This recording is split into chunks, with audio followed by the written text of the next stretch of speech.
از تقدیمات مجید کلابی.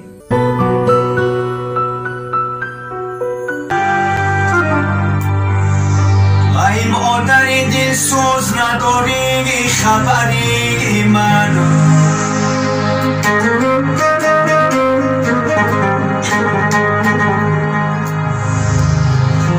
ای مادر دل سوز نداری خبری مگر، گفتی تو نکردم چی آمد بسری من، در شهری مسافیر نکشی جوان رو گو، یه در شهری مسافیر نکشی جوان رو گو، آیا کی بکند قبر کی دوزد کفنی من.